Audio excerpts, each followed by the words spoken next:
بسم الله الرحمن الرحيم. هنبتدي فعاليات مؤتمر جنة الثالث العلمي. بحب بس اوضح لكم نقطتين. في ناس كتيره بتسالنا البروجرام فين؟ البروجرام موجود على الموبايل، ابلكيشن ممكن تنزلوه من البلاي ستور، اسمه ابلكيشن مستشفى جنة بالعربي. ممكن ساعتها تفتحوا البروجرام وتتابعوه. احنا مش هنعمل برنت للبروجرام، هو موجود الكترونيك، ممكن تنزلوا ابلكيشن موبايل جنة، وساعتها هتشوفوا كل الاخبار بتاعت المؤتمر، هتشوفوا جلسات المؤتمر، هتشوفوا الابستراكت فيديو من المؤتمر، ودي حاجات بتتفوق على البرنت. دي اول نقطه.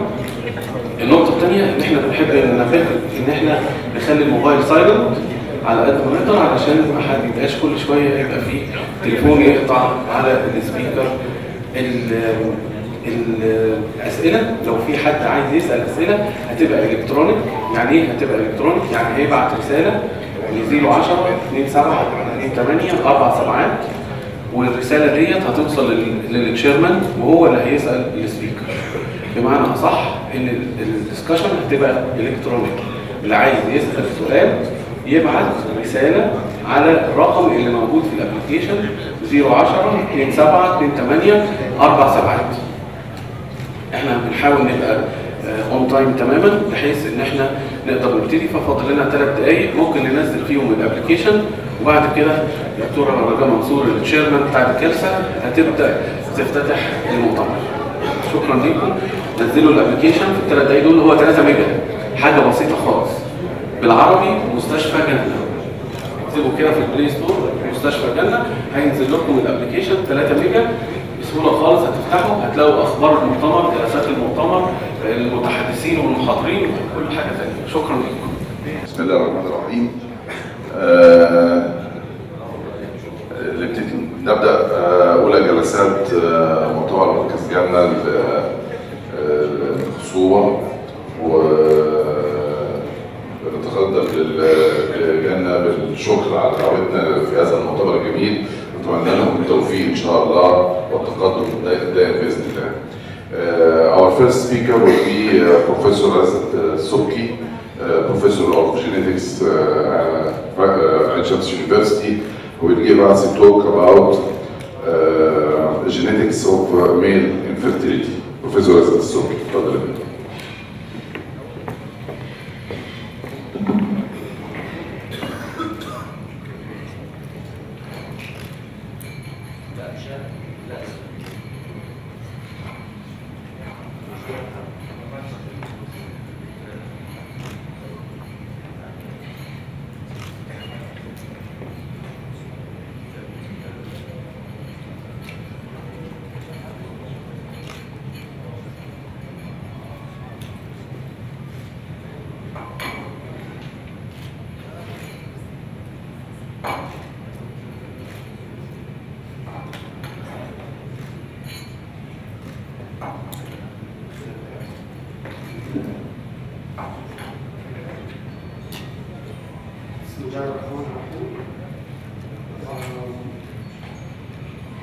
Thank you very much, everyone in Ghana Hospital.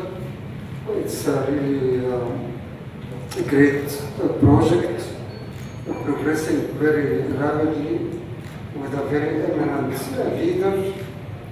And it's my honor to actively participate in this event.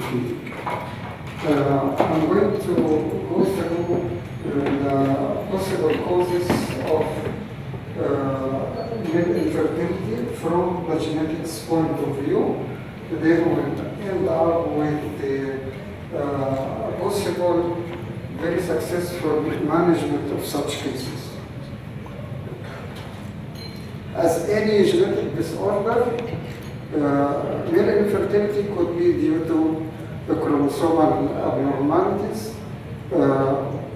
and being a male with a unique Y chromosome, so it could be also due to Y chromosome microdeletion, and some of the single gene anomalies can cause azoospermia, specifically obstructive azoospermia, which is cystic fibrosis a specific mutation in the gene can cause bilateral congenital absence of vas deferens. The Y chromosome is a very short chromosome, and it is divided into two parts, the short R and the long R. And you can see that on the short R, you have the red part, which is the SRY gene, while the SRY gene is very important for male differentiation very early in the embryo. The bipotential gonads needs this signal from the SRY to develop into fetal testes, initiating the maleness. Without the SRY, you cannot have fetal testes and males. While the long R, most of the long R is formed of the green part, which is heterochromatic region. This heterochromatic region is very variable between human men. So you can have it long, short, or whatever, but it doesn't make any difference. It has no clinical significance. The most important point on the long arm is the AZF, which is the azoospermia factor. So this is the part that you need to be fertile. So you need the SRY to be male, and you need the AZF intact to be fertile. And this is the heterochromatic region. The Y microdeletion, or the microdeletion of the AZF or azoospermia factor, is detected in 15% of infertile male, specifically the oligospermic men. It could be presented to andrologists in form of Sertoli cell-only syndrome, or you have different degrees of maturational arrest with a failure to form the mature spermatocytes. The single gene anomaly is the cystic fibrosis, as we discussed, and this is autosomal recessive disorder and leads to obstructive azoospermia. The management in IVF is very simple because it's obstructive azoospermia, but the mode of inheritance is autosomal recessive, so there is a 25% risk if the lady is also a carrier for cystic fibrosis. So knowing the background, you should give a proper counseling for the management and the possible recurrence in the aftercoming generations. We should realize that even in a normal, fertile man, 15% of his sperms having chromosomal abnormalities. And if an infertile man, this number of abnormal sperm with abnormal karyotyping would increase fourfold. So you can say that 50% of the count of the infertile men having chromosomal abnormalities. The second point is there is a relation between the number of the sperm in the ejaculate and the possibility and the risk of having chromosomal abnormalities. If you have azoospermia, there is a risk of 15% that this man has chromosomal abnormalities. If in case of oligospermia, it depends on the count. When the count is reduced, then the possibility is higher. So the count of the sperm has a relation with the possibility and the risk of chromosomal abnormalities. What are the chromosomal abnormalities that can affect the fertility of the human men. It's an extended list, but the prototype, which is quite known among all of you people, is the Klinefelter syndrome. But this is not the one only, because this has a certain clinical findings that you can diagnose based on his lung, has very small testes, so those andrologists can detect such cases. But different 6 chromosomal abnormalities, including XYY and XX male, that you can have 2 X's, you don't see Y, but you see a fully developed male. If you do a specific test by fish technique, you will find that this XX male has the SRY, which is needed to develop the testes embryologically, is translocated on the tip of one of the chromosomes, most commonly on the tip of the X chromosome. Also, you can have a translocation between the X and one of the autosomes, chromosome 1, 2, 3, 4, 5, whatever, or 6 chromosome structural rearrangement. All these 6 chromosome abnormalities can lead to oligospermia or azoospermia and male infertility.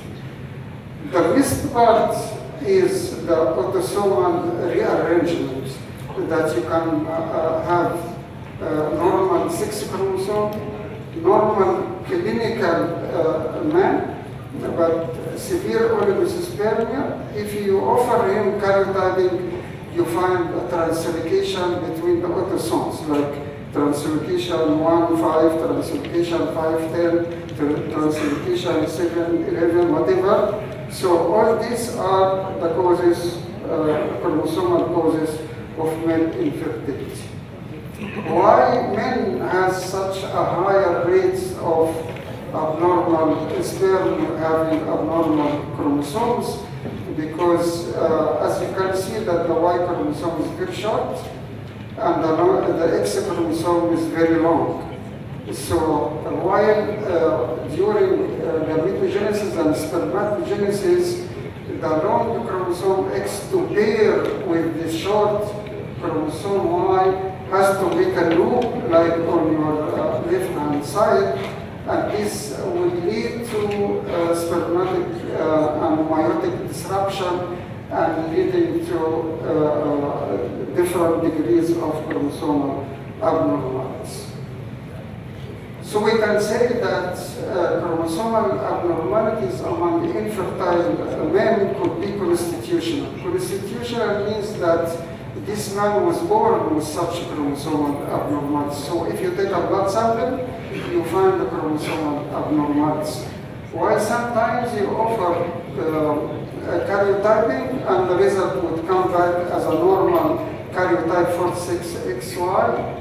But if you look to the sperm and you examine the sperm by fish technique, you find multiple abnormalities. So this means that this is a meiotic abnormality that happens in the testes during the mitogenesis and spermatogenesis. Constitutional chromosomal abnormalities, as I said, could be due to autosomal abnormalities or 6 chromosome abnormalities. The autosomal abnormalities, you cannot see any clinical difference that can say that this man may have autosomal chromosomal abnormalities. And those with 6 chromosomal abnormalities, you can see sometimes inconsistently very minimal clinical data.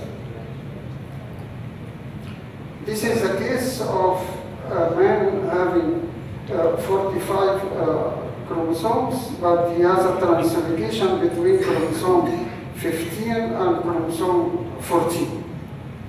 During the spermatogenesis, he can have trisomy 14, trisomy 15, monosomy 14, monosomy 15, can has another boy or girl having the same balanced translocation, or he can have a normal one. So you need to select those embryos for such a man carefully to detect those carrying the normal chromosomes.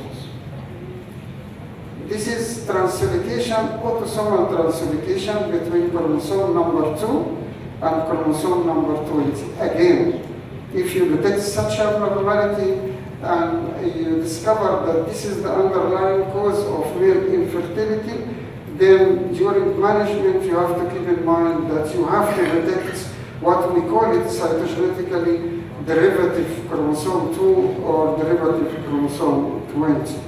So all types of translocation could be detected. And this is the real cases. It's not a textbook pictures. So you can have translocation between chromosome number 8 and 10, between chromosome number 7, 19, chromosome number 5 and number 6, chromosome number 3 and number 10, and chromosome number 21 and 22, and 15 and 20. So all types of chromosomal translocations could be detected among infertile men. The second point, if you have such a family, you construct a family pedigree to know if this translocation is inherited through the different generations, or it's only de novo in this infertile men. So when we offer such a family karyotyping, we discover that they have a very minimal subclinical translocation between chromosome 1 and chromosome 16 that needed a FISH technique to detect such minor chromosomal translocation. And this is how the meiotic abnormalities can lead to male infertility by different abnormalities during meiosis. If you consider that infertile men having 4/4 of the 15% of chromosomally abnormal sperm, like 50% of his sperm, number one, he has a quite limited number of sperms. And number two, 50% of this limited number having chromosomal abnormality. And this critically ill sperm you injected inside the ovum. And all of us know that 20% of the ovum having translocation, trisomies or monosomy. So if you combine these together, you would expect a very high impact on the developing embryos. And that's why Rabbina subhanahu wa ta'ala created a perfect in utero selection against the chromosomally abnormal fetuses or embryos. As you can see here, after fertilization, you have like very early, like 50 to 60% of the developing embryos having chromosomal abnormalities. But this very high impact of chromosomal abnormalities is actually eliminated all through the pregnancy, that half of them will be lost as chromosomal, as spontaneous abortion, very early, first trimester. Then during second trimester, still you have some elimination. And if you compare 50 to 60% very early embryos having chromosomal abnormalities, and you end up by less than 1% of the newborn having chromosomal abnormalities, we should admit and thank God that He is creating such powerful in utero selection against the chromosomally abnormal embryos and fetuses. This is the normal fertile population.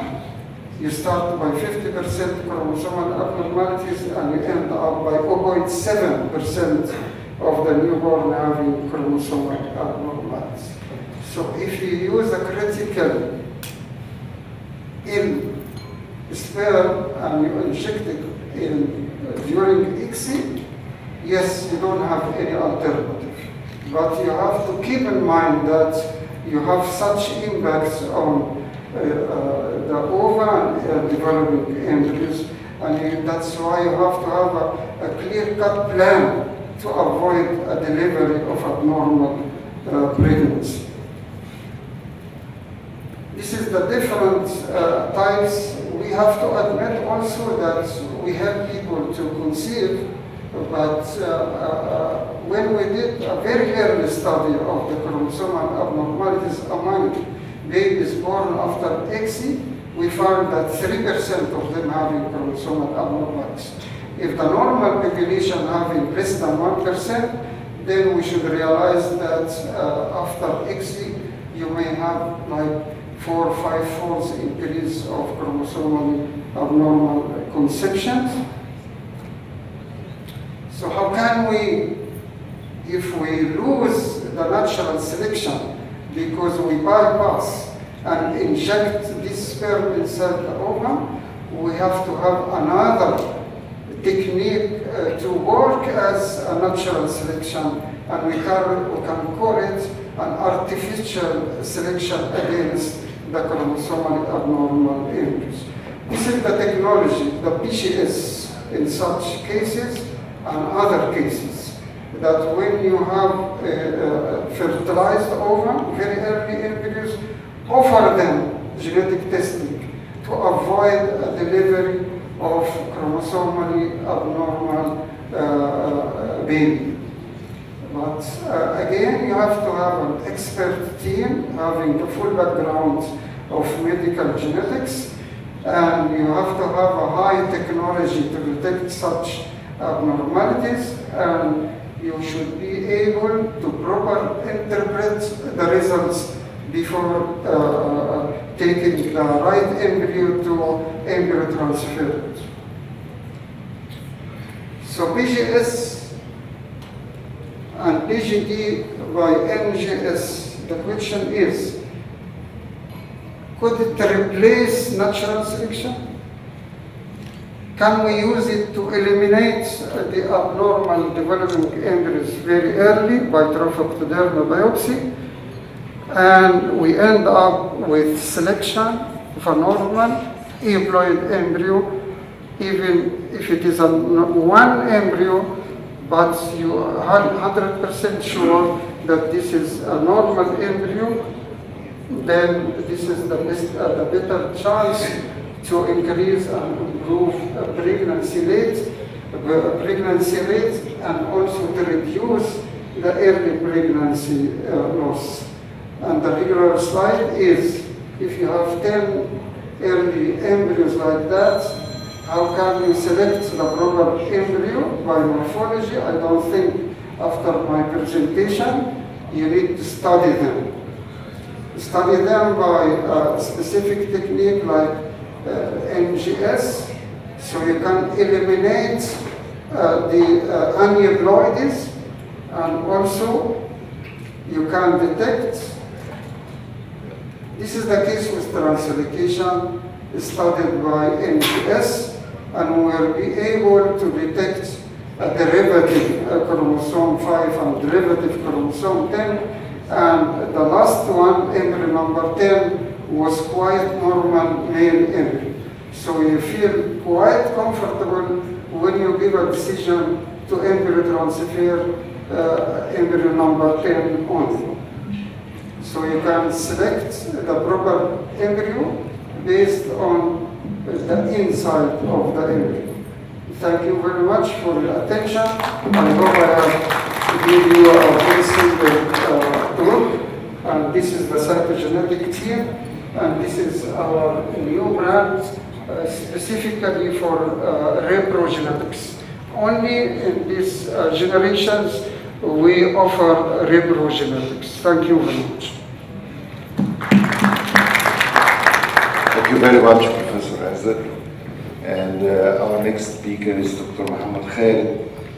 I think he's preparing something about new, what's new in reproductive medicine. Very nice. attractive? First of all, I would like to thank the Dr. Hisham Alani for this kind invitation. And I would like to thank my professor, it's actually my professor, Dr. Abdulhamid Rafiq in Norway, that he will teach me the pathology in the third school in the medicine. My talk today is what's new in the ART. IVF is considered the breakthrough in infertility treatment. And since the first level of the IVF, there is a 4 landmark innovation. First, innovation is the exit, is to optimize fertilization. And of course, the incidence of fertilization rate is significantly higher with exit compared to the conventional IVF. The second innovation is the blastocyst culture, and of course the embryo that got extended to the day 5 is more healthy and strong than the embryo in day 2 and day 3.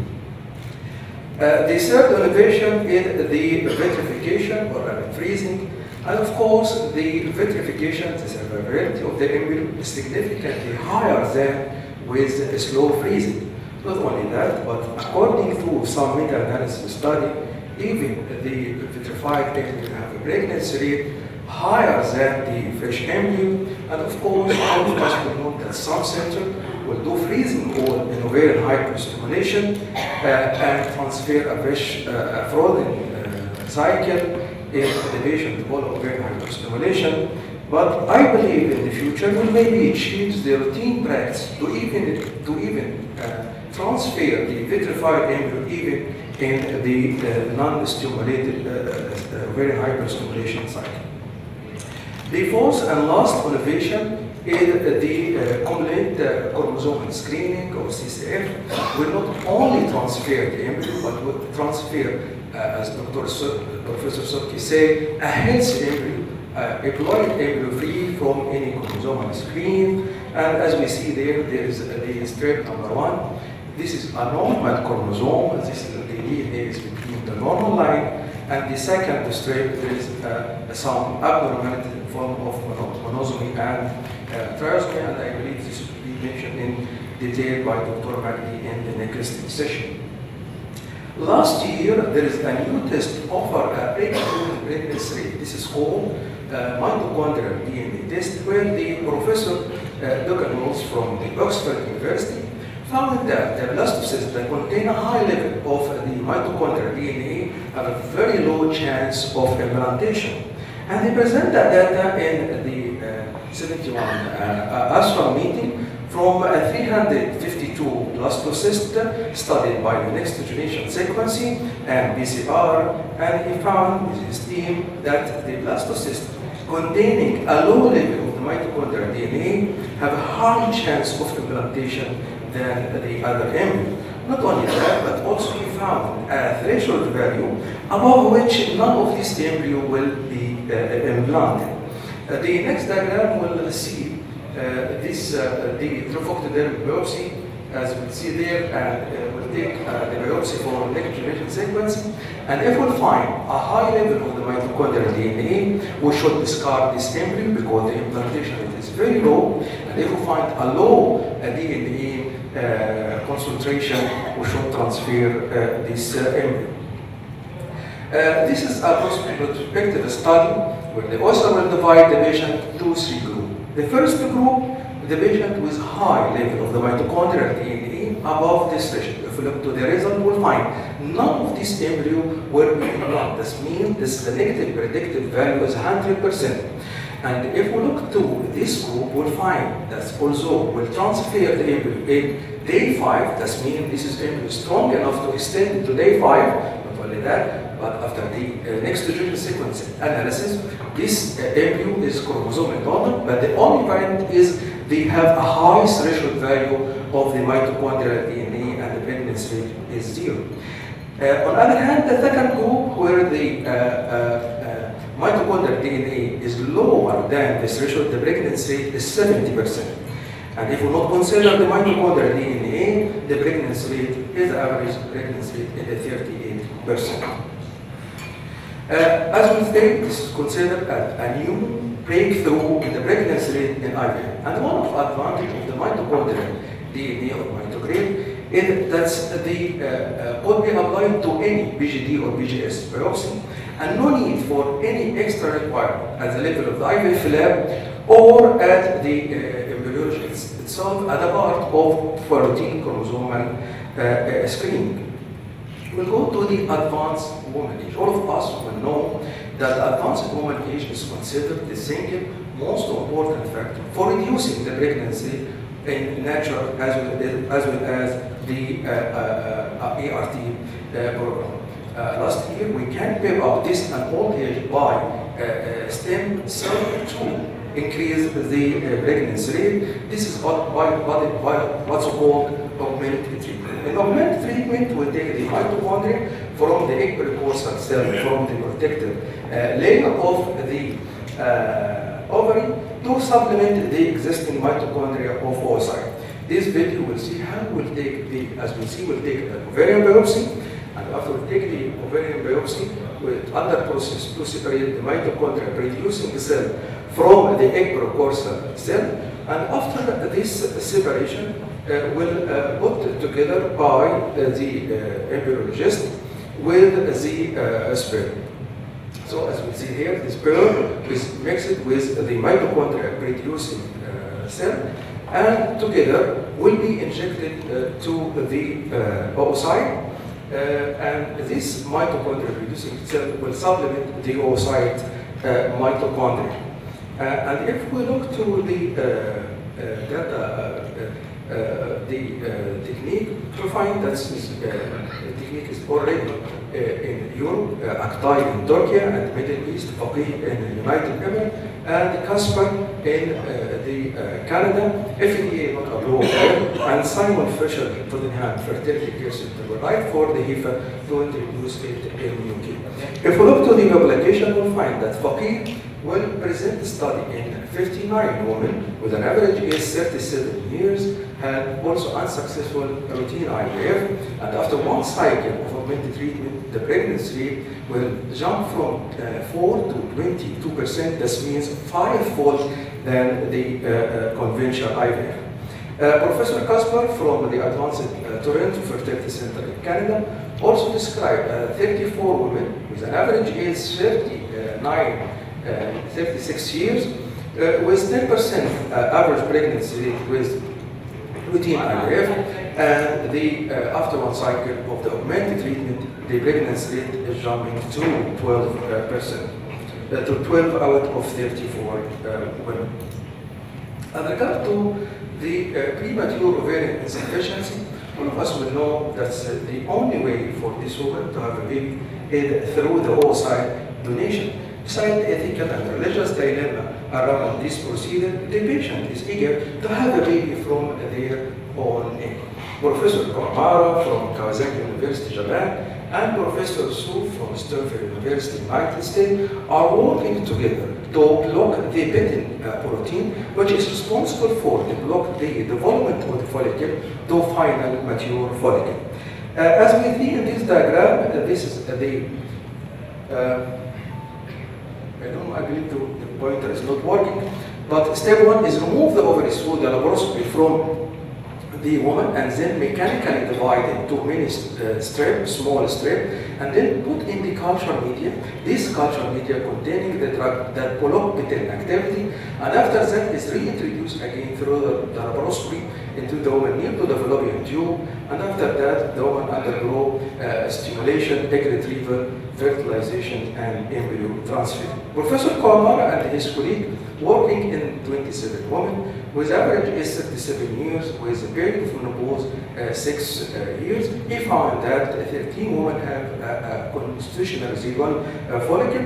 As we mentioned, let's take out, we do in vitro activation of the ovary as we mentioned before, and they found that 8 women treated with hormone destimulated ovulation, 5 women will respond, and at the time of study, 1 woman had received 1 embryo, but failed to become pregnant. Another woman pregnant and a third woman received 2 embryos and already established a apparently healthy single baby will deliver, as we'll see there. Professor Su now is working in a very big study with Shanghai University in China, will try to find a way to block the beta protein with drug, this making the state ovary outside and do in vitro activation of the ovary outside not necessary.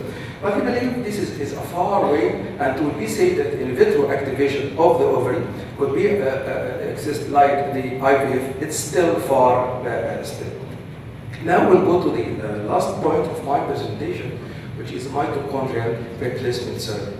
All of us will know that there is some disease due to gene located in the mitochondria, resulting life-threatening condition that affect markedly the baby as well as the family and the community. The only way to treat the mitochondrial gene defect is the three-parent in vitro fertilization, and this is three-parent in vitro fertilization because we need the donor egg as well as the mother and father egg to produce this baby. We know that the majority of the DNA is come from the mother and father, as well as the very few DNAs come from the donor egg. In this technique, as we see here, the mother egg, which the genetic material is present in the defective gene, should be replaced by a healthy donor egg, which is contain a healthy mitochondria. The genetic material from the donor egg is removed, and the genetic material from the mother is introduced. So now we are sure that the genetic material of the mother oocyte is in a healthy condition. There is two procedures. It's not make a marked difference. The first one is called maternal spindle transfer. In the maternal spindle transfer, the donor egg, which contains the healthy mitochondria, the genetic material is removed, and the genetic material of the mother introduced. So this is the genetic material in a healthy cell. After that, it was fertilized by the sperm of the husband by conventional egg. And we see that the resulting zygote, as we did here, this is contains the father DNA, the mother DNA, and a very few amount of the donor DNA. This is called maternal spindle transfer. The other procedure, which is called prenatal transfer, does not make a marked difference from the first procedure, but it is different in this stage. In the prenatal transfer, the mother egg is fertilized with the father sperm by the conventional egg. The resulting zygote or nuclei is present in unhealthy condition, where the cell is containing unhealthy mitochondria. In this case, we remove the prenuclei from unhealthy cell. It will be introduced again in another zygote, produced at the same time after removal of the prenuclei. So the prenuclei now is in healthy cell. And again, the prenuclei in a healthy cell, and again the baby pore has the mother DNA and the father DNA, as well as the DNA coming from the donor DNA. And all of us will know that a few months ago, this is the first baby delivered by this technique from the Jordanian couple in New Mexico City by American team. And all of us will know, we should know that the UK Parliament is approved this therapy, and I believe a few weeks ago the HIFA also is approved this procedure in the UK. And after the delivery of the first baby with mitochondrial replacement surgery, of course, this is providing here, but there's a lot of ethical concern about this procedure. Not only that, but there is a lot also of unanswered question about this baby, apart from the religious aspect, but should know what is the effect of this DNA from the donor egg to the future baby. And finally, thank you very much.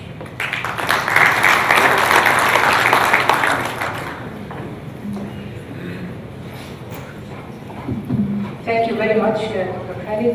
Now it's my pleasure to introduce our next speaker, Dr. Wala Ejib from Alexandria. He came all the way to present to us management and etiologies of ectopic pregnancy. New topics. Dr. Wala. Thank you, Mr. Chairman, Co-Chairman, dear colleagues. First, I'd like to thank my dear Professor Hisham Al-Alani and his team for this very good meeting, as usual, and congratulations for the different branches in Cairo. And Hisham, I'm waiting for Alexandria branch, inshallah, with Jannah, if you can.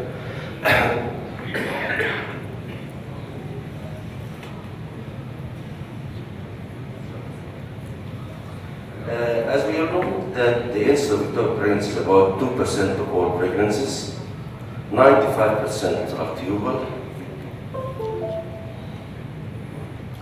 The highest risk of this ectopic pregnancy is due to the previous tubal pregnancy of having ectopic pregnancy and followed by tubal surgery, sterilization, pathology, and current intrauterine device uses.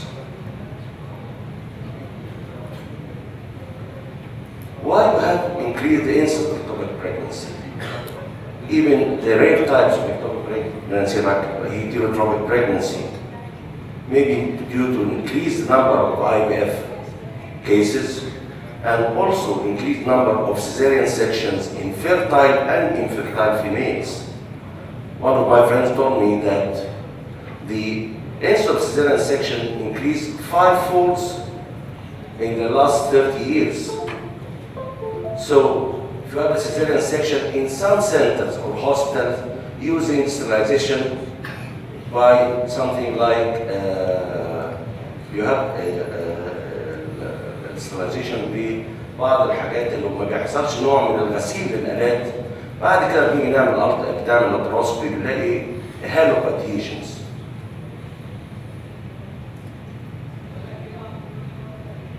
The rationale of my study is early diagnosis. How we can reach early diagnosis? We have the different machines. Now we have an improvement in the ultrasound machines. We have viewed the tricks and also the man behind the machine.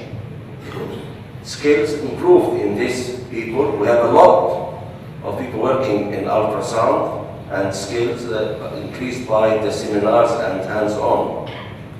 أنا بشتغل ألتراساوند من سنة 86، اشتغلت على أجهزة كتيرة جدا، وبدأت بلينير برو.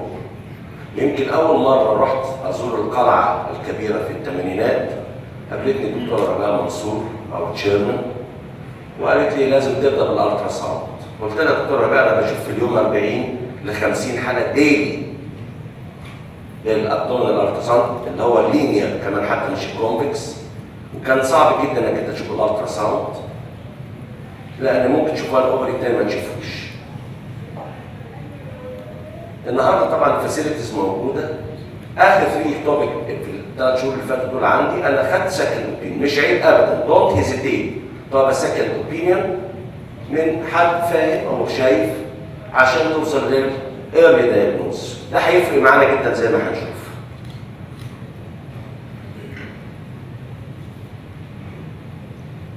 طبعا most cases we can treat this medically by single dose of methotrexate. الريت بتاع recurrent pregnancy أو ectopic pregnancy after single dose of methotrexate, self-injecting, and self-injostomy were 8, 9, and 15%. لو حصل بعد كده 2 previous ectopic pregnancy الريت ده بيجump ل 30%. We found that the incidence of ectopic pregnancy in IUD user اللي بيستخدموا الكابر IUD is much more higher as you can see in compare للميديكيتد المارينا. الناس اللي using المارينا the incidence of ectopic pregnancy is much lower than that of the copper IUD, and this may be related to overall decreased overall pregnancy rate in women using the nostril IUDs.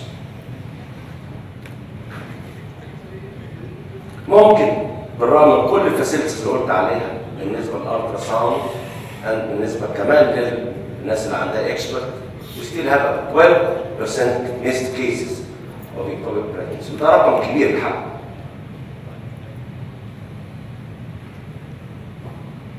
الترانسفيشنال التراساوند هو النهارده اكتر حاجه ممكن تورينا طبعا الاكتوبيك بريجنسي. بنبدا في ناس بتقول ان احنا هناخد اس جي بتاع من 1500 to 2000 عشان اقدر اشوف ساك. Some of the experts said 600 international. I can see the sac. While the level is called the discriminatory threshold of HCG, and it corresponds to 4.5 weeks gestation. The yolk sac observed at 5 weeks, and the fetal pool at 5.5 weeks.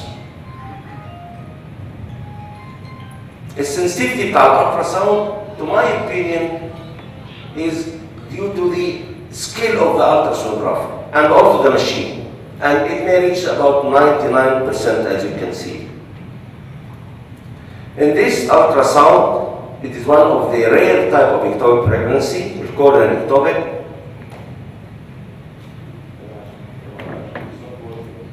هنا يعني لو انتم شايفين عندي exact وانا عندي very thin in the millimeter length حوالي 3 ملم ودي one of the rare types of ectopic pregnancy اللي هو corneal and also in the management is very difficult. Sometimes we are confused about is it ectopic pregnancy or corpus luteum. لو فاكر برضه هنا معايا بالكلر دوبلر بنلاقي حاجه مشهوره اللي هي الفاير رينج لايك. اهم من الفاير رينج ان احنا نشوف الفاير رينج دي عشان نقول دي كوربس لوتيوم ان انا اشوف الاوفري سيبريتد فروم ذات باثولوجي. لو انا شفت الاوفري سيبريتد من الباثولوجي يبقى دي اكتوبيك. وبرضك لازم اخد سكند اوبين مش عيب. هنا عندنا هيمت يوترس واكتوبيك فيتال بول واضح جدا. نفس الحكايه. هنا we can distinguish the right ovary من الرايت اكتوبيك. دي واضحه جدا الصوره دي طبعا بالنسبه للاكتوبيك بريجنسي. And this is when we use the color Doppler. طيب عندنا بقى confused sometimes between the true sac والسودو sac. ايه الفرق؟ الفرق ان الترو sac بتبقى راوندد زي ما انتم شايفين واكسنتريك ودبل وول. اما السودو sac بتبقى oblong central and with a single to plastic wall. Sometimes we can find the right ovary with a mass. But you have to be suspicious. اهم حاجه النهارده كناس بتشتغل في IVF ان انا should be a suspicious minded. لازم اشك مره واثنين واعيد البيتا زي ما هقول دلوقتي. معروف ان السيرم HCG ليفل في النورمال بريجنسي بيدبل every 2 days لحد ما نوصل في 40 days of gestation. لكن in most of ectopic and non-viable intrauterine pregnancies the increase is much slower. The decrease or plateauing the HCG, it means that failed pregnancy. لو انا لحد ما الالتراساوند ترانسفيشن التراساوند مش شايف ساك البيتا شدير يعني لو قعدنا 1500 انترناشونال they have to repeat it every 3 days or every 2 days not matter لحد ما اقدر اعرف انا فين. لو الاس جي بتاعي not double within the 72 hours then the pregnancy is abnormal. وكلمه abnormal pregnancy it means يا مثلا ده failed intrauterine pregnancy او ectopic ممكن الاثنين موجودين. I'm not going through the clinical picture اللي الناس كلها عارفاها مش لكن من vaginal bleeding والabdominal pain والamenorrhea. As I told before that we are be suspicious minded, especially for those risk factors. الناس اللي بتعمل IVF و previous cesarean والحاجات دي كلها. Early diagnosis means simplified treatment. لو هروح اعمل سيرجري طبعا معروف ان the best is laparoscopy. laparotomy is very rarely needed, even the women with intraperitoneal bleeding. Regarding today medical treatment of ectopic pregnancy, a single methotrexate is enough. As I told you that the last 3 ectopic cases from the January till now, they are all treated by single dose of methotrexate, and there is no need for the second, and sometimes it's needed if the HCG level is not declining. The best candidate for methotrexate. مين البست candidate methotrexate؟ طبعا لازم يبقى hemodynamically stable, easy to reach the patient, and the patient easy to reach me. لكن ما اقدرش اعمل الكلام ده في واحده النهارده في الصحراء، هتبقى صعب جدا ان انا اديها medical treatment. Easy follow up I mean. And HCG concentration below 5,000 with no fetal pulsation. And the most important predictor associated with treatment failure is high HCG. Now still HCG high, and I have a failed treatment, so I have to go to a laparoscopy. All these factors are contraindicated to methotrexate. The side effect بتاع single methotrexate is very mild. أغلب الحالات دي بتاع يعني بيجي لها شوية conjunctivitis or after stomatitis بالنسبة للميثوترexate. If the patient receives RH negative, we have to inject the patient anti-D and to stop folic acid administration. لأن أصلا الميثوترexate is working as anti-folate، يعني في الحالة دي لازم أوقف الفوليك acid administration. That will affect the prognosis of the medical treatment في الإكتوبيك. المفروض after injection بنريبيت ال HCG level 15 to 20%. ما بيحتاجوش ممكن يحتاجوا second dose, and less than 1% ممكن يحتاجوا more than 2 doses of methotrexate.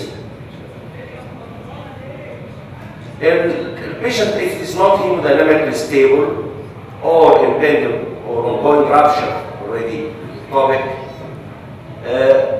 these cases are contraindicated for medical treatment, and we have to shift to the laparoscopy. We have to say farewell to this picture. After all these facilities، يعني ليه البروتين اللي بيحصل ده المفروض ان احنا ما نشوفوش، ونشوف الحاله العيانه داخله مستشفى شاطر.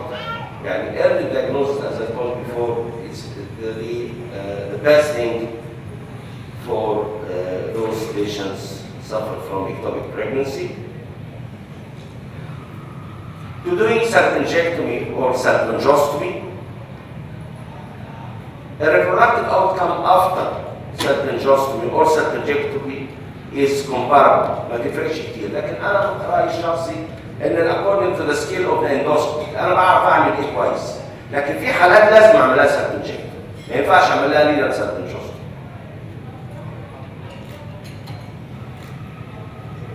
الحالات اللي completed their family or those with current ectopic, severe tuber damage or hemodynamically unstable, salpingectomy is the best in these cases.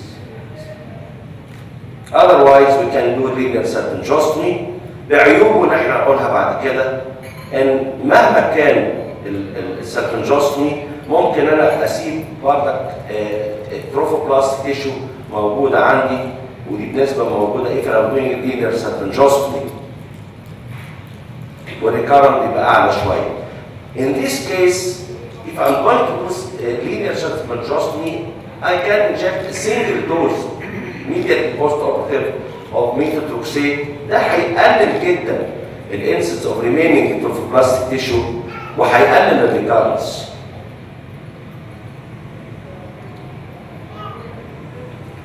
After 7 days بنراقب ال HCG level. لو ال HCG level drop 5% than the starting level, so I have now a complete resolution of the ectopic pregnancy. Using sutures احنا عندنا المدرسه بتاعت اسكندريه بيحبوا بتوع كيل بيحبوا يعملوا سوتشرز في اي حاجه. اوفاريان سيست، اكتوبيك، لازم ياخدوا سوتشرز. يقول لك النهارده انت شفت الاوفر ازاي؟ زي ما بدات بيه ارجعه. هل في حاجه في الليترشر؟ نو. مفيش اي داتا في الليترشر ان لو استخدمت سوتشرز هيفرق معايا في in this case او الريكارنس اكتوبيك.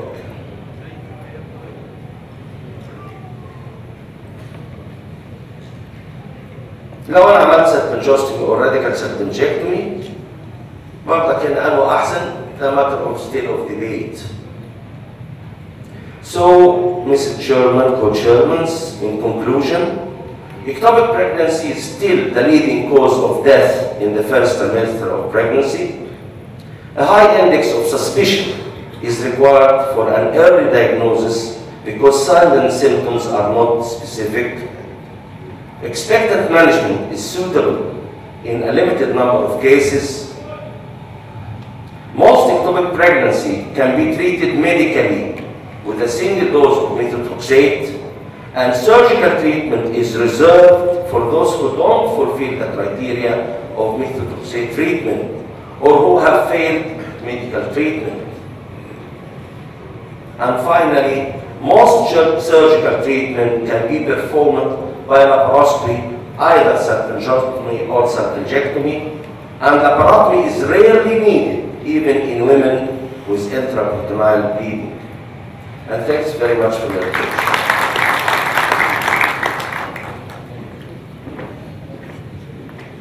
Thank you very much, Professor Dr. for this very interesting presentation. Now the next speaker is Professor Dr. Salah Sana. He is one of the pioneers in the research in the medical and the non-medical issue, especially in the spirit, Ruah. Now he's talk about the epigenetics in infertility. بسم الله الرحمن الرحيم.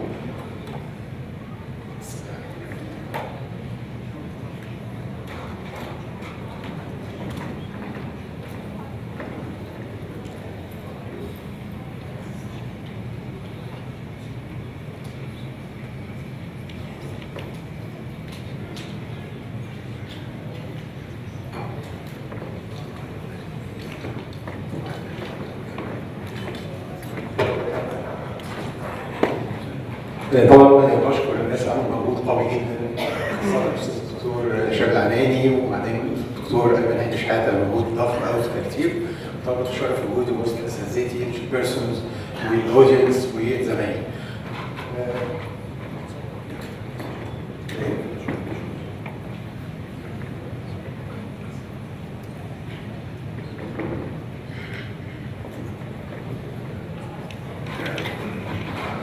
الموضوع اللي هنتكلم عنه epigenetics in infertility.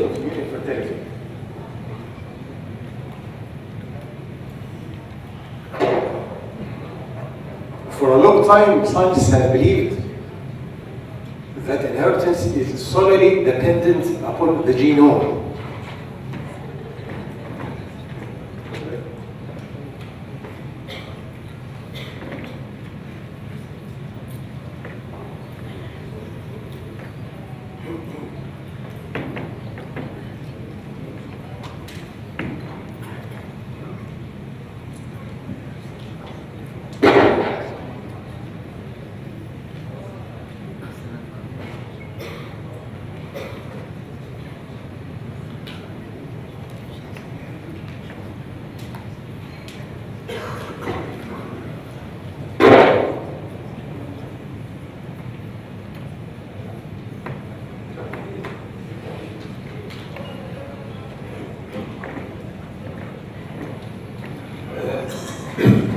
The genome is much more flexible as was previously thought, and a multitude of environmental and other factors can affect inheritance, so that one genome can have a variety of phenotypes. And the growing body of evidence has proved inheritance of environmentally induced characters either in animal insect and human life. It dates back to more than 100 years ago in Harvard, when they studied the ability of rats to solve mazes.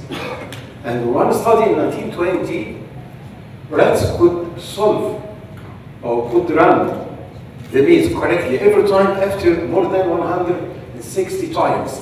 And then after a few generations of training, the grandkids could solve it only after 20 trials. So something is inherited, although the genome is the same, even mental training. In bees breeding, it's well known that if you need to have a queen, you should feed the bees larvae on royal jelly. Those bees larvae fed on royal jelly developed into queen with a different phenotype, different from the worker, and with a functioning ovary. And the genome was found the same, but the gene expression was changed.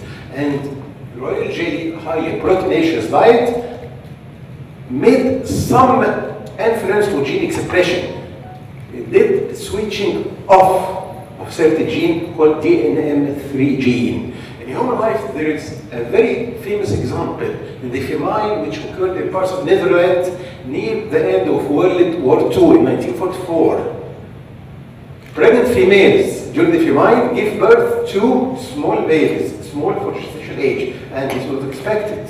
But what was unexpected is that the subsequent generations were also small for gestation age for more than 60 years, till 2006, still small for gestation age. The genome was the same, but the gene expression was changed, and the gene which was affected was insulin growth factor 2 gene. So, a new science has developed, which is epigenetics.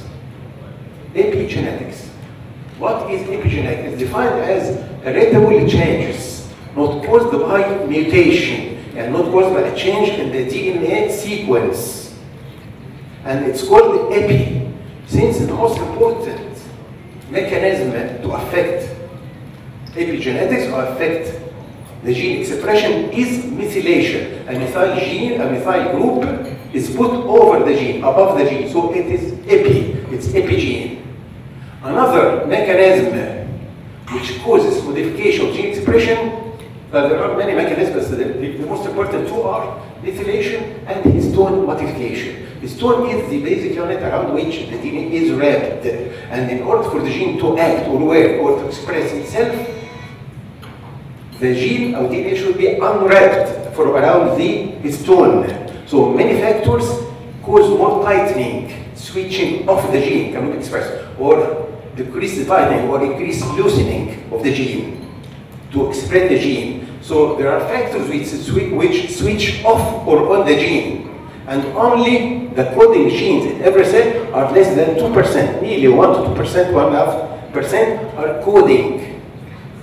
There are many factors which affect this gene expression, whether intrinsic or extrinsic. Intrinsic from inside the cell, dependent on the genome or the surrounding environment, from adjacent cells, cytogenes, morphogenes, lymphokines, cytokines, or from the surrounding environment, even external environment, what we eat, what we drink, what we smoke, medicines, pesticides, even temperature, even lifestyle. There are many factors which affect the gene expression, as we mentioned.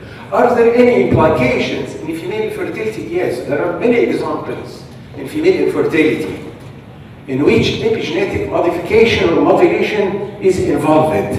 Regarding uterine factor,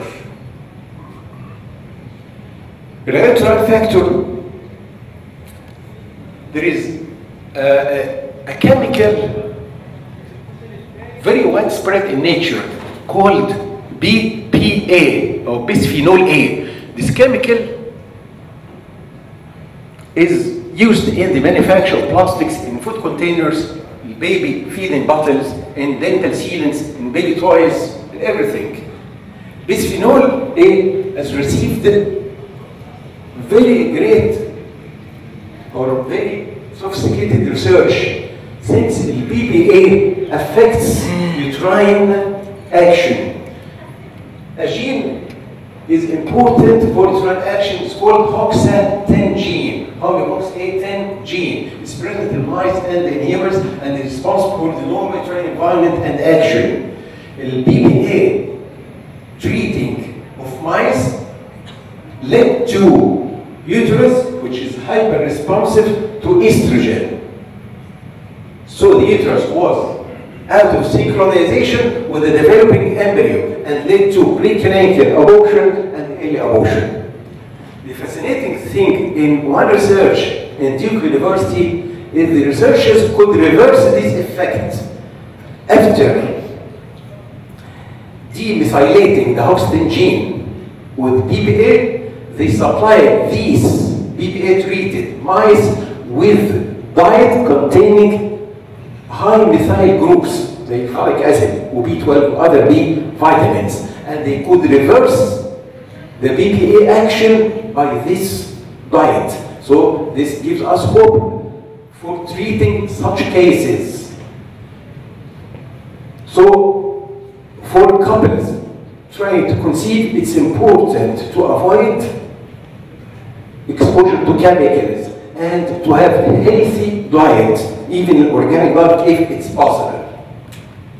Regarding ovarian factor, PCO, as we know, polycystic ovarian syndrome is very commonly met in everyday practice. And it's a heterogeneous syndrome in which the pathogenesis is not well understood.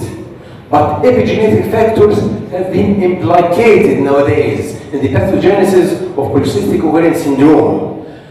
And animal models, sheep, rhesus monkeys, and mice exposed to androgenic substances led to a phenotype similar to PCO. And the mice exposed to environmental pollutants.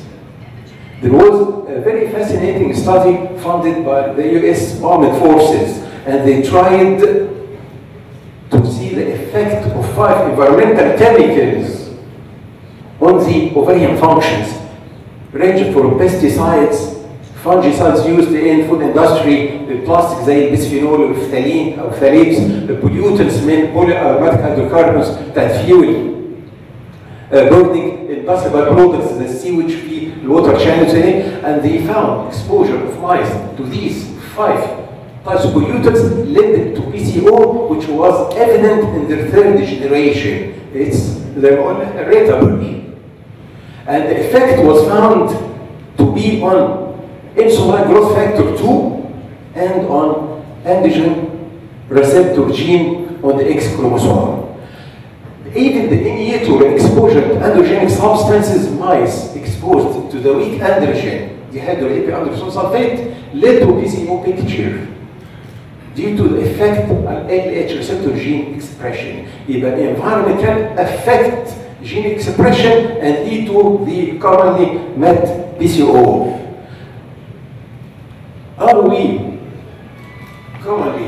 Do we commonly use androgenic substances? Progestational substances can have androgenic activity, especially 19-nortestrone derivatives. طبعا the 3rd generations are less androgenic than the 2nd and 1st وال1st generations، ولو استعملنا طبعا ال 4th generation as خير كل analogs بيبقوا better 20 carbon progestins are less androgenic inspired، برضه mild androgenic لكن طبعا micronized يبقى less androgenic. احنا بنستعمل بروجستينز كتير قوي may have some androgenic activity. يبقى بالنسبه برضه زي ما قلنا التريك فاكتور او اوفيريان فاكتور برضه ما نستعملش الادويه اللي possibly ليها androgenic activity، نافويد برضه environmental pollutants، وبرضه في نفس الوقت نزود الدايت اللي هي heavily methyl containing diets. طب can IVF or ICSI affect the epigenes of the offspring? Yes, it can affect the epigenes. ولو epigenes دي affected can be heritable to subsequent generations حتى اللي مش هنعمله بعد كده. That proved by proved to increase the incidence of some of the health problems in IVF babies in which this has problems in which epigenetic modifications are involved. زي سيندرومز مشهور قوي، انجل سيندروم، سيبر روسل، برادر وايلي، الحاجات دي اكتر حاجات ثانيه، وعارفين الحاجات دي بيتهموا الابيجينيتك موديليشن. طب ايه الاكسبلانيشن باثوجينيسيس؟ حاجه بنسميها abnormal gene imprinting. بيطلع عليه جين، يعني ايه جين امبرنتنج؟ جين امبرنتنج ده مونو الليل جينيتك اكسبريشن، يعني حوالي 1% of the genes الاكسبريشن from one allele، مش both alleles. one allele is switched off either from the father or the mother، يفضل واحد بس. زي اللي مشهور قوي اكس كروموسوم اكتيفيشن، دي الموضوع بقى اللي كنا في سنه رابعه. والجينوميك امبرنتنج اللي بيحصل تقريبا 5% of the cases، ده بيحصل بين سبيرم اند ايج فورميشن، جينيتوجينيسيس. طب بيؤدي لايه؟ بيؤدي لوان اكتيف كوبي بس اللي شغال، فيبقى فيري فالنربل لاي انفيرمنتال توكسينز. ده بيحصل ازاي؟ بيحصل بإبجينيتك ميكانيزم اللي قلنا ميثيليشن، يعني بيحصل ميثيليشن للجين. and this is a dynamic process which occurs during gametogenesis زي ما قلنا، وبتحصل in 3 steps. بيحصل ايه؟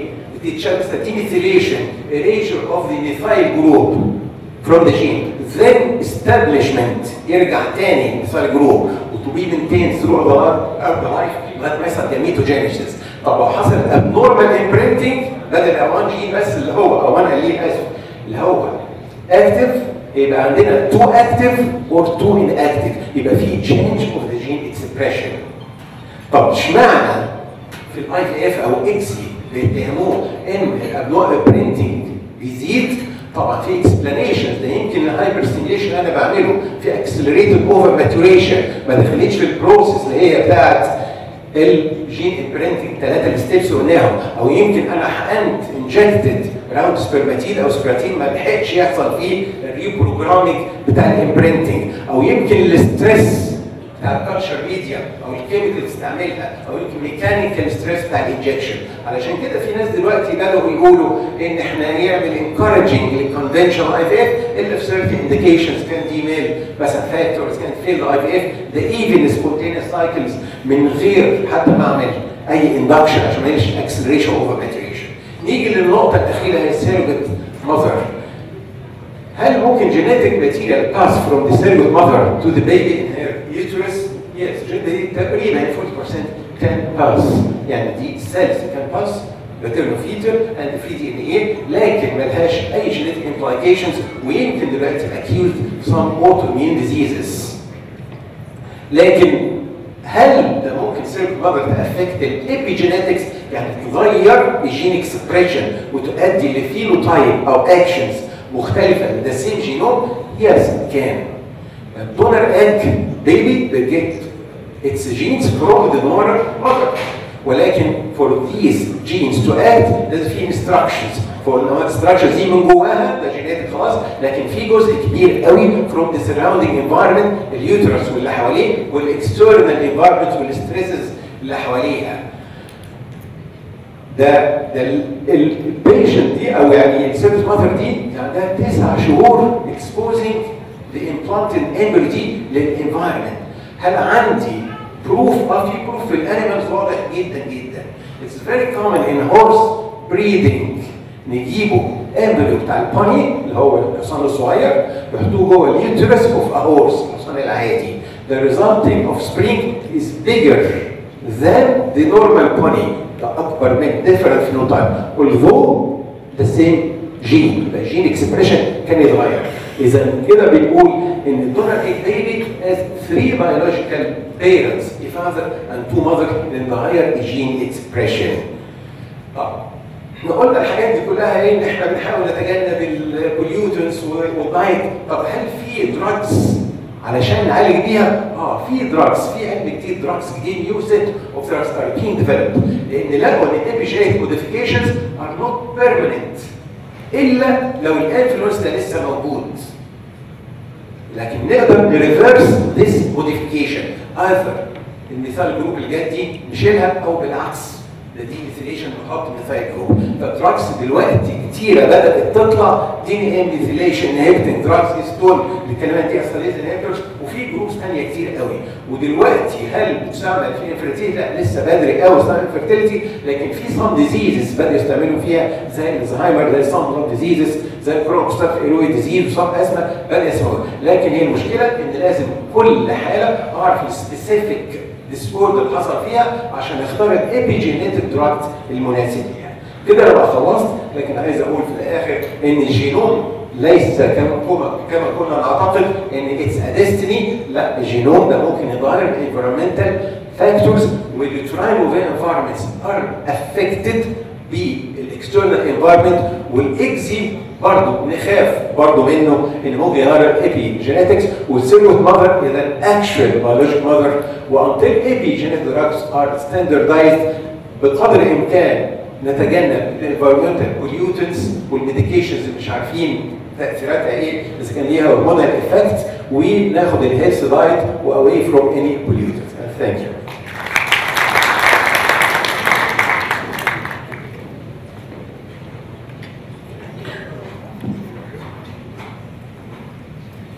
Thank you very much, Dr. Samasana, for this very nice presentation. Our next speaker will be Dr. Mansour. She will talk about revealing human images, morphology, and content. Dr. Rana.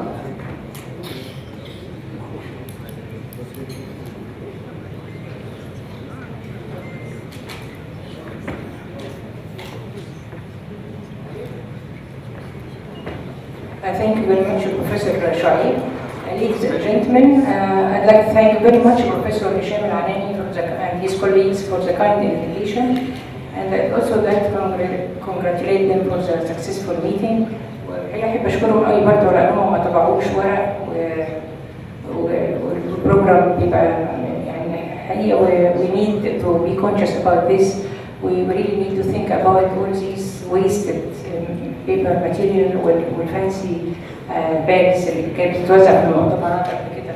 فهي دي حاجه ترند كويسه قوي، يا ريت كلنا في المؤتمرات فعلا نبطل بقى البذخ الشويه اللي كان موجود قبل كده. I'd like to present you today revealing human images, morphology, and content. Successful reproduction has always been considered as a miracle, and the ancient Egyptians had a net of childbirth and creator of the ka, which is the spirit, and it has a symbol of a cow head on her uterus, on her head, cow uterus. And this beautiful figure was found in a papyrus in the 5th dynasty, 2494 BC. In recent times, in 1675, de Graaf described the bisected ovary with the follicles thought to be the actual ovum at that time. مش ممكن لو سمحت الكشاف اللي في الوش ده يطفيه من فضلك، كشاف And 150 years later, in 1827, Von Beer from St. Petersburg discovered the two ovule within the Graafian follicle.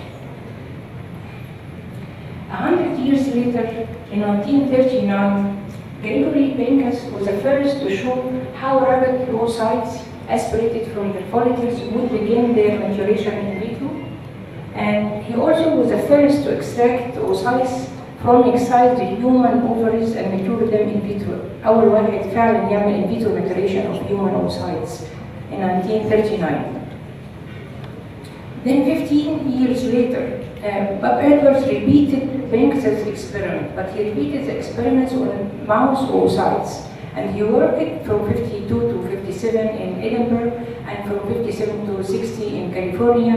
And during all these years, he learned the endocrine control of the ovulation, artificial insemination, and he used the HCG, and he also used the PMS, which is pregnant mare serum. Then Bob Edwards was confident enough to work with human oocytes. And he asked clinical doctors for lizards or wedges of ovaries from patients with PCO or excised ovaries for other conditions. And he could actually complete his work. He was very successful in vitro maturation of human oocytes, and he published his work in Nature in 1962 and in The Lancet 1965. And then Bob Edwards finally surprised the world, unaccustomed to the idea of human fertilization in vitro. It was the first time for in vitro fertilization of human oocyte. And he wrote that evening in '69, we watched in delight virtually all stages of human fertilization in vitro. And that work was published in Nature in 1969. And one day, Edwards, while browsing in the library, he read a paper written by Steptoe entitled Laparoscopy and Ovulation, published in The Lancet in 1968, and he immediately telephoned Steptoe, and ever since the long and lifetime revolutionary collaboration started. And oocytes came in a steady stream and were successfully fertilized and grown beautifully to the stage of blastocyst.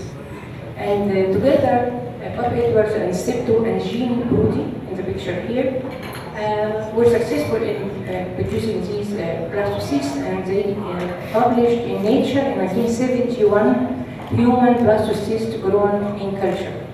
So that was 7 years before the birth of the first baby. In fact, the first clinical pregnancy arose after the transfer of a single blastocyst, and 2 years later the first baby was born.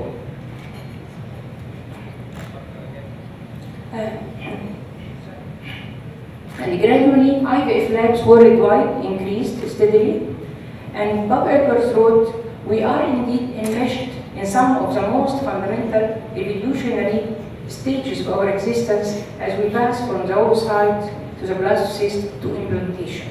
And as you notice, he used the word enmeshed to give us the impression of being entangled or trapped among all these forms of oocytes and embryos, trying to select the best for our patients. So how to select the best for our patients? First and foremost, we are guided with morphology. And for example, for good quality M2 oocytes, they should have regular size, clear, moderately granular cytoplasm, small pre-vitelline space, colorless zona, and intact polar body. Heavily fragmented polar body and dense central granulation and vacuoles more than 14 micrometer in diameter are all negative predictors of embryo quality, implantation rate, and pregnancy rates. And our group published in 1998 that 6.6% of 1,000 egg cycles had abnormal oocyte morphology. At 16 to 20 hours post-insemination, two centrally aligned 2BN with two polar bodies located near the axis of the BN is a good sign, and any deviation could lead to reduced morphology. However, the BN morphology is an unstable factor within the dynamic process of fertilization. And recently, it was suggested to stop scoring BN altogether, because sometimes you even need to rotate the zygote to be able to do the scoring for the BN, and at the same time, as it's mentioned, it's very dynamic and it's really not very valuable in scoring. However, we need, of course, to spot the 3 BN zygotes and be cultured separately. Of course, you know that human triploids originate mostly from dispersion fertilization and less frequently from digyneic oocytes.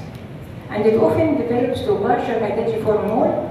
Occasionally, they can develop to unreached term with early neonatal death.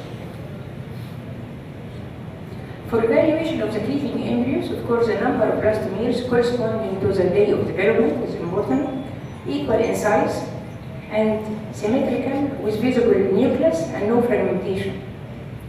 Multinucleation, unequal blastomeres, as well as large amount of fragmentation are a potential source of aneuploidy. And most importantly, embryos should follow a specific timeline for development. The first mitotic cleavage at 23-29 hours post-insemination turned out to be a good very reliable predictor for embryo quality and subsequent rate of blastocyst formation and implantation and pregnancy. Slow cleaving embryos at day 1 is an early sign of cell lag phase. So it's not a good sign. And it is believed that outside factors are the promoters of embryo cleavage.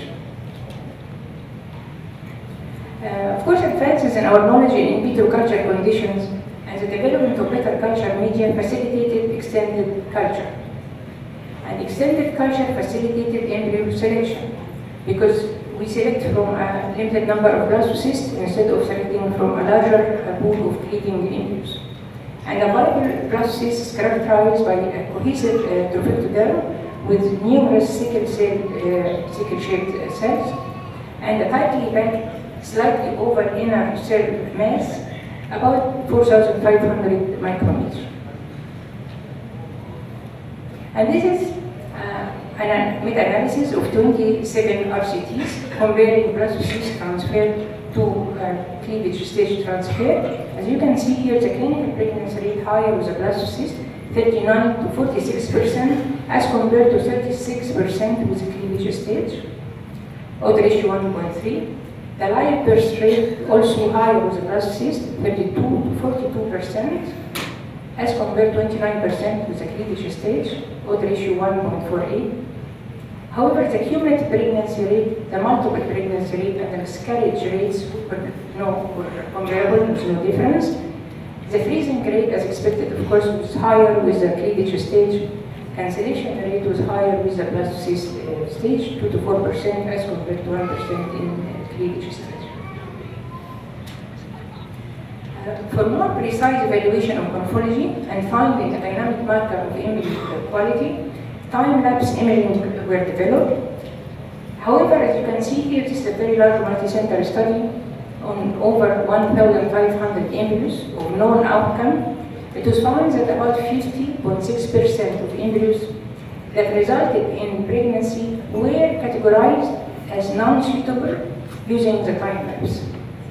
كنا خدنا بس كلام التايم لابس كان ممكن نص الامبريوز دي ما تتنقاش على اساس انهم not suitable. However, they resulted in live birth. And also this meta-analysis showed that there is no evidence of a difference in the live birth, miscarriage, stillbirth, or clinical pregnancy rate per couple randomly assigned to either time-lapse system or conventional incubator. So I think it's still, up to now, it's a tool for research rather than for clinical use. Because we actually need an intelligent computer software to analyze the precise pattern and timing of embryo division and solve the algorithm of embryo selection. هو مش موضوع صور كتيرة بس بتتاخد، فعلا صور حلوة جدا وكتيرة جدا وكل حاجة، مهمة الانتربريتيشن ويبقى سوفت وير كويس to be developed to solve الالجوريزم عشان في النهاية يقدر فعلا يختار الامبريو اللي هو better prognosis in terms of implantation and pregnancy. So now if you move from morphology to contents, we should ask ourselves, are these beautiful embryos diploid? Unfortunately, we don't know, because more than half of human embryos generated during IVF contain aneuploid cells. And in this large study coming from Stanford University, on 274 embryos, only 27.7% were euploid. So are we actually causing aneuploidy as we do IVF? That was a genius question asked by Alan Hanside in the BGDS meeting this last year. And unfortunately, the answer is yes. Because analysis of large data from oocyte donor cycles that underwent BGS in different centers showed different aneuploid rates and even different rates between doctors from the same center.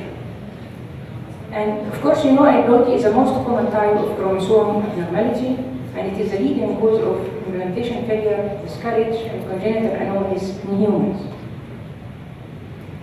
And of course, all of us know that the presence of aneuploidy is the presence of extra or missing chromosomes, And as a result of segregation of the whole chromosome towards its analog in the same pole, or much more frequently, like as much as 10 times more frequent, as a result of premature chromatic precocious separation error.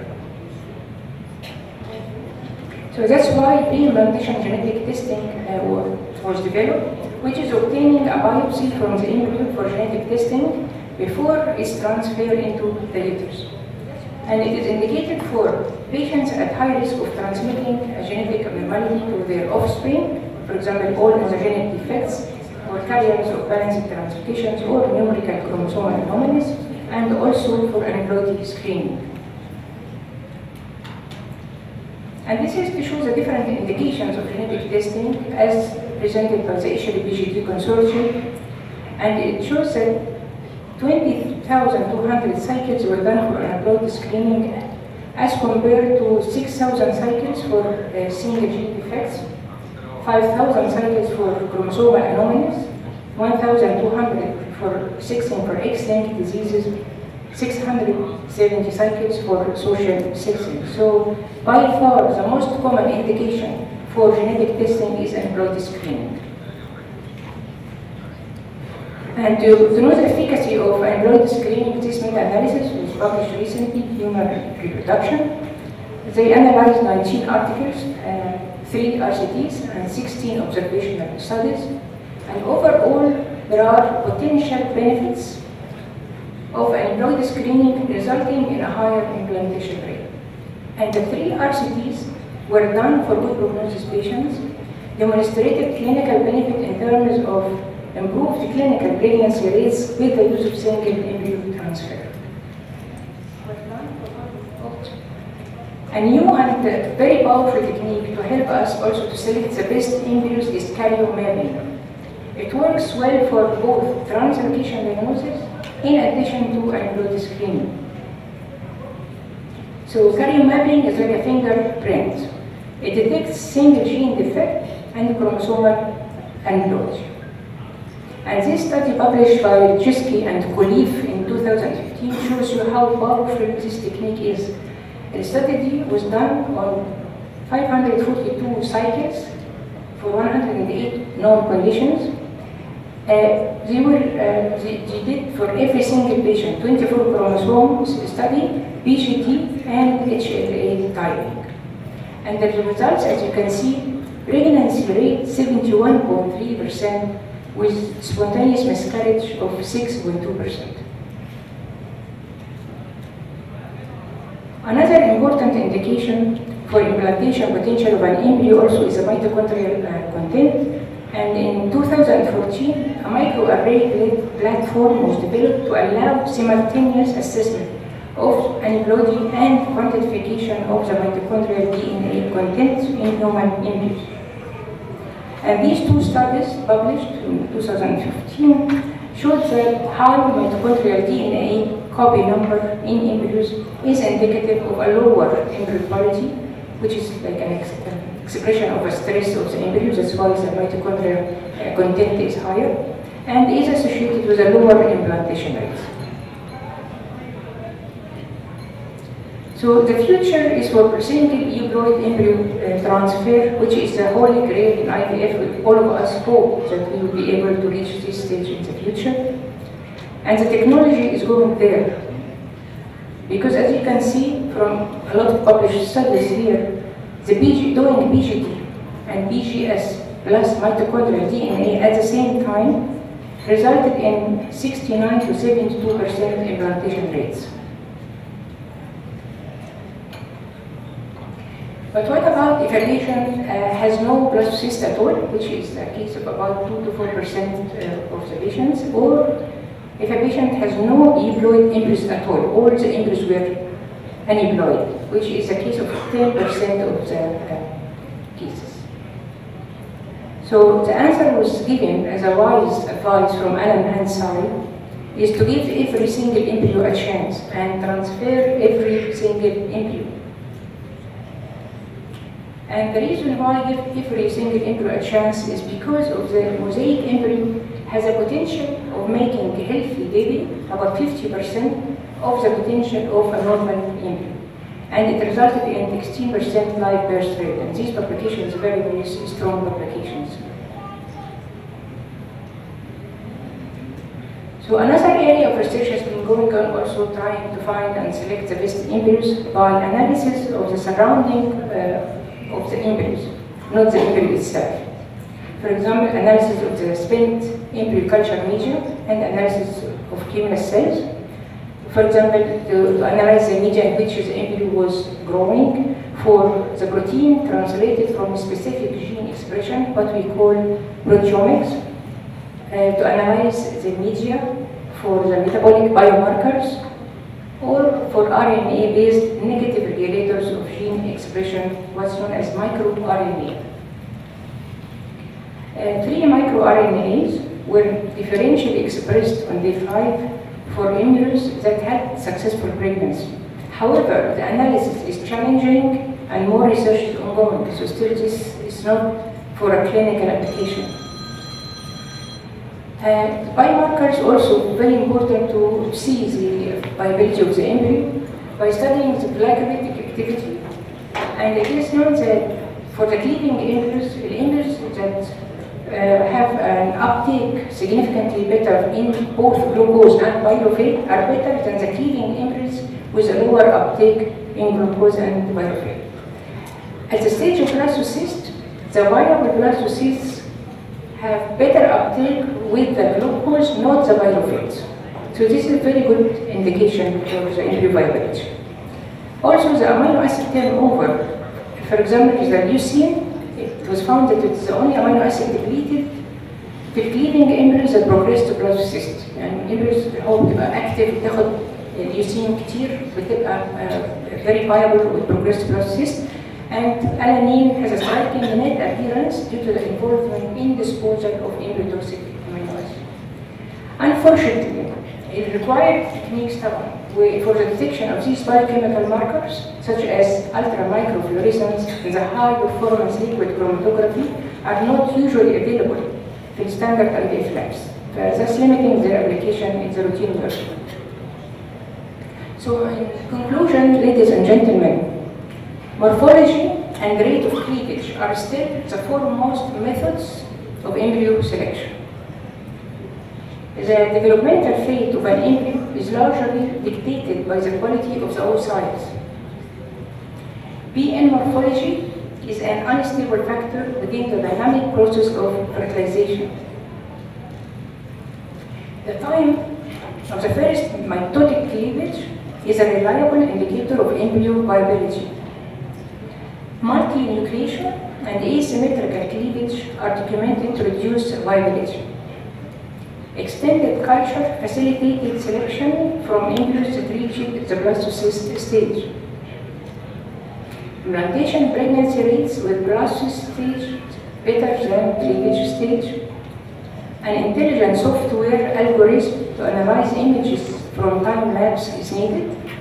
Rates with detection of biochemical markers, proteomics, and microRNA are not currently applicable for routine work in IVF labs. And I think the future is for genetic testing. Because by doing antibody screening, plus single gene defect, plus mitochondrial DNA content at the same time, already publications and people reaching 69 to 72% implantation rates.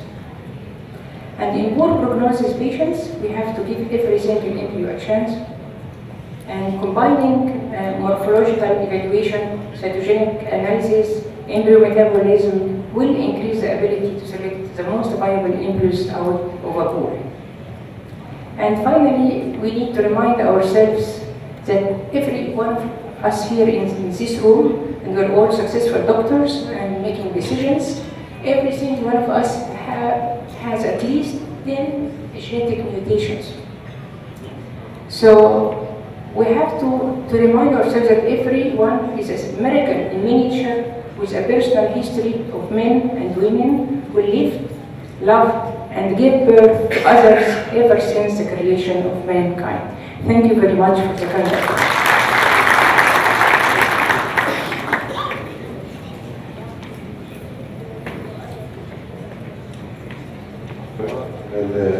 Very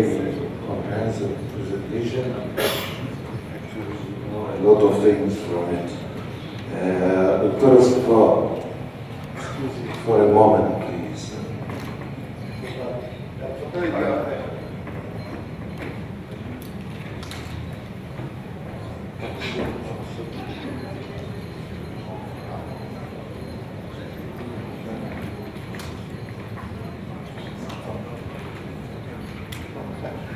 This is presenting the prenatal diagnosis of primary immune deficiency. Abbreviation بتاعها PIDS, primary immune deficiency syndrome. اتفضلي. في الأول أحب أشكر اللجنة المنظمة على دعوتي إن أنا أبقى هنا في مع يعني مؤتمر very scientific وكبير زي ده. ميرسي جدا. أنا النهارده أتكلم على البرينيتال دايجنوزز في عيانين البرايمري immune deficiency. الحقيقه كل الوقت احنا بنقابل دكاتره يقولوا لنا هو فعلا في حاجه اسمها برايمري immune deficiency، دول فيري رير، دول موجودين ولا لا؟ طب لو بتشوفوهم قد ايه؟ في ابو الريش احنا بنشوفهم كتير جدا على مستوى اعلى بكتير قوي من اللي موجود في العالم كله، عشان الكونسانجوينيتي ريت الحقيقه اللي موجوده عالي قوي عندنا في مصر. ان بريف هو ايه البرايمري immune deficiency؟ primary immune deficiency will group of more than 300 rare genetic diseases that affect mainly the immune system. Immune system بيكون missing أو function inappropriately, with diseases caused mainly by genetic mutations. Some affect certain type of cell في immune system, and some diseases affect more than one component of the immune system. The thing is, unless these patients are treated urgently with immune reconstitution measures, patients usually do not survive. السنة اللي فاتت we published our first experience, a long-term or short-term experience, 5-year experience للPID Center في كايرو University عشان نتكلم على نوعية العيانين الموجودين في مصر وازاي هم مختلفين عن بقية العالم وازاي احنا عندنا prevalence أعلى من بقية العالم. الحقيقة we screened 5,000 patients along these 5 years. We diagnosed 476 patients with a rate about 10% of the screen. This is a relatively high rate recorded worldwide. السنة اللي فاتت في 2016 مع زيادة الريفيرال من السنترز الثانية والفاسيلتيز بتاعت الدايجنوزز we diagnosed more than 200 patients. Around 71% had positive family history of similarly affected children. Many families had more than one child affected وكثير منهم ما كانش عندهم ولا طفل healthy living.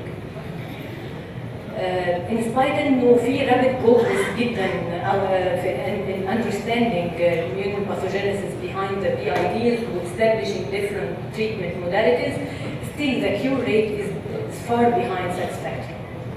The only curative treatment is hematopoietic stem cell transplantation to reconstitute the immune system function. However, في developing countries زي عندنا في مصر الاوبشن ده بيفيس many obstacles including the cost، ان انا الاقي related matched donor، انه الهابلو ايدنتيكال success مش عالي خالص، الفولو اب ان احنا even to convince الفاميليز انها go through such a thing. Around 30% من العيانين اللي اتشخصوا عندنا PID كانوا combined immune deficiency. Combined immune deficiency is considered an emergency لأنه الchild pass through repeated infections, several hospitalization, والmortality rate among those not transplanted ممكن يوصل 90%. We were successful to transplant only 5 among those patients. Some were lost during the preparation, some were lost during trying to find a suitable donor. In general, more than 300 genes are implicated in the pathogenesis of these disorders, which are sometimes inherited as autosomal recessive or X-linked or autosomal dominant. طبعا عندنا في مصر أكثر فورم هو autosomal recessive بسبب level of consanguinity or the prevalence of the consanguinity. However, monogenic mutation have been described as an underlying genetic abnormality in many diseases among these more than 300 phenotypes. This would allow confident prenatal diagnosis.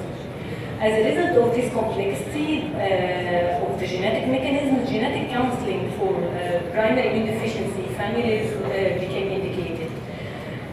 In general, genetic counseling helps the family to understand and adapt the medical, the psychological, and familial implication of the genetic contribution to a disease.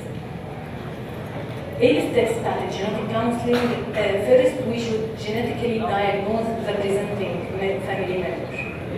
Then a session is conducted with the parents and family members to explain the mode of inheritance, ايه هو الديسوردر ده بالظبط، هيعمل ايه، treatment options الموجودة. نعمل estimation بعد كده للجينيتك risk including drawing a proper family tree. وfinally prenatal diagnosis and supporting the family decision. The goal of prenatal diagnosis is not to generate a perfect baby. As Collins, the leader in Human Genome Project, said, there are no perfect human specimens. We are all genetically flawed in some way. The objective هنا النهارده is to show the status of genetic counseling in our center. ازاي كان في impact من prenatal diagnosis على decisions taken by the families. The main purpose in general for prenatal diagnosis is to prepare the parents for the birth of an affected infant, allow the delivery at a specialized center for immediate postnatal treatment, and finally to allow termination of the pregnancy if the family cannot cope with the event. Also, the cord blood from healthy fetuses can be used for hematopoietic stem cell transplantation for their affected settings. The parents make their decisions after extensive explanation of the treatment options. In collaboration with the Fetal Medicine Center, Cairo University Hospital, and here I would like to thank Dr. Ahmed Zakaria who initiated this collaboration with us. We started the prenatal diagnosis service for PID in August 2014. Since then, 13 families came in 15 different pregnancies, and prenatal diagnosis was performed in 13 pregnancies, cancelled in one pregnancy as the mother was pregnant with twins. As we may see في 2016 7 فاميليز قلنا من اول السنه دي لغايه دلوقتي في اول 4 شهور جالنا 5 فاميليز. The more in the genetic diagnosis بيبقى available and genetic counseling sessions بتبقى conducted, the more we receive families coming for prenatal diagnosis. الاندكس كيسز او البريزنتنج فاميلي ممبر كانوا كلهم اتشخصوا in our center according to the International Union of Immunological Societies classification والEuropean Society of Immunodeficiency diagnostic criteria. Different PIDs disorders were diagnosed, including severe combined immune deficiency, Omen syndrome, chronic granulomatous disease, and early onset inflammatory bowel disease. The genetic diagnosis included Sanger sequencing of 6 different genes. This is an example of one of our patients. A patient عنده deletion of 3 base pairs that resulted in deletion of 1 amino acid.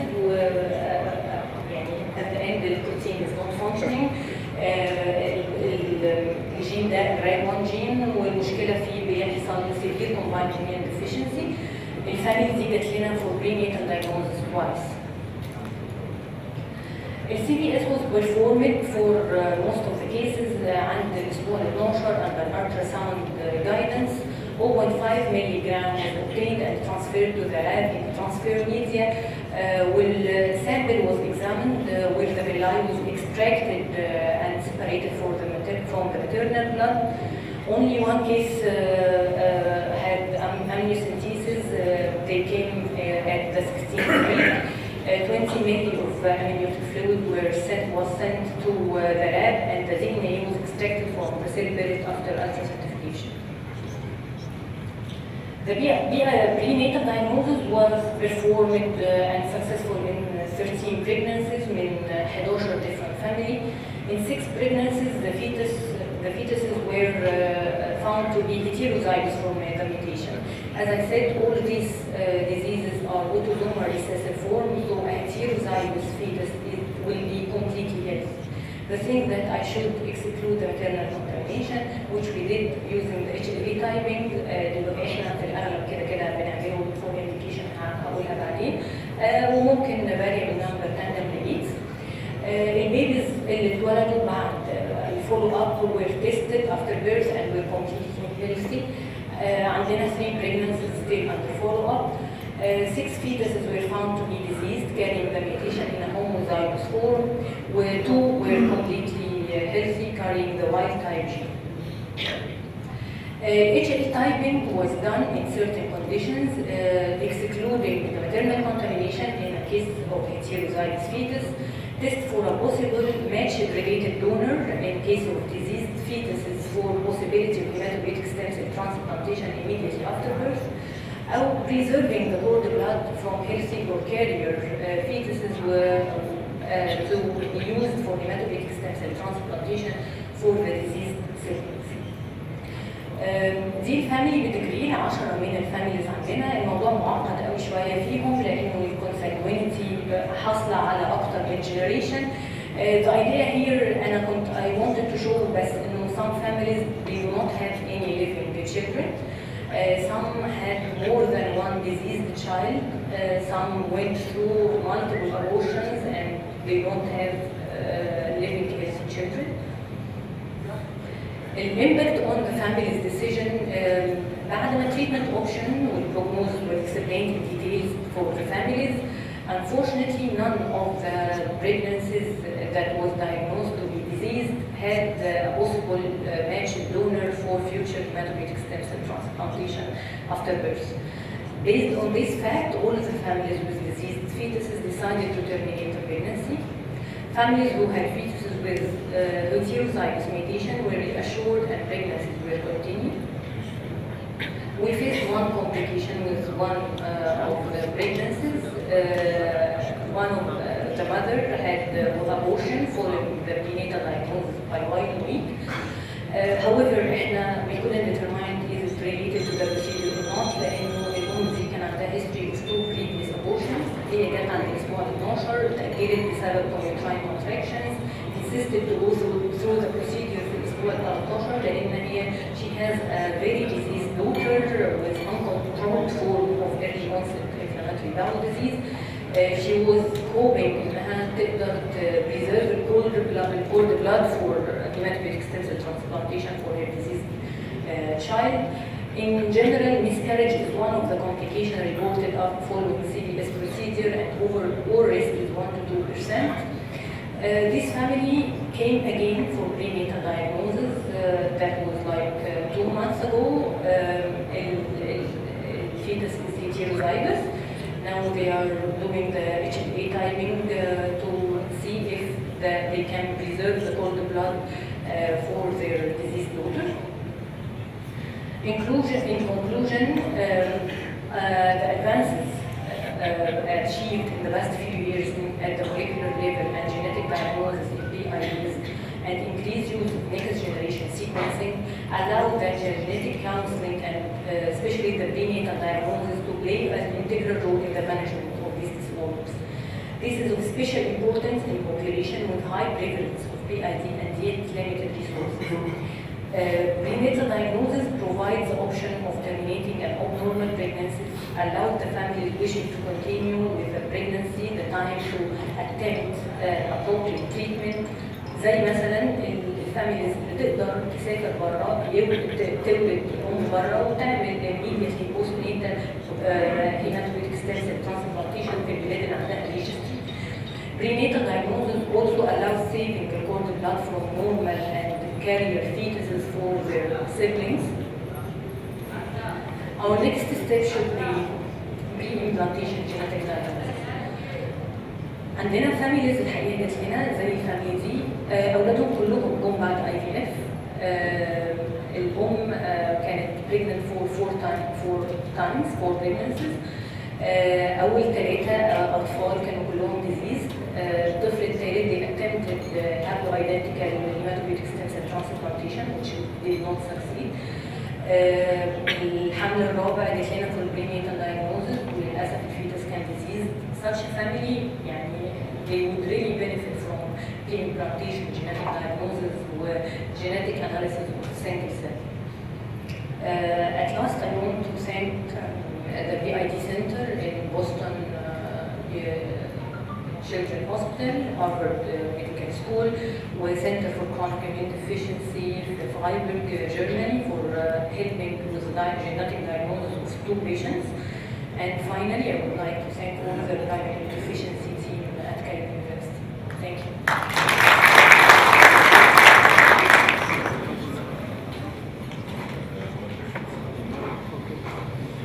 Thank you very much, Dr. Safa, for your very interesting presentation. And our next speaker and last speaker in this session will be Professor Ahmed Scutori. He will address us about oocyte cryopreservation.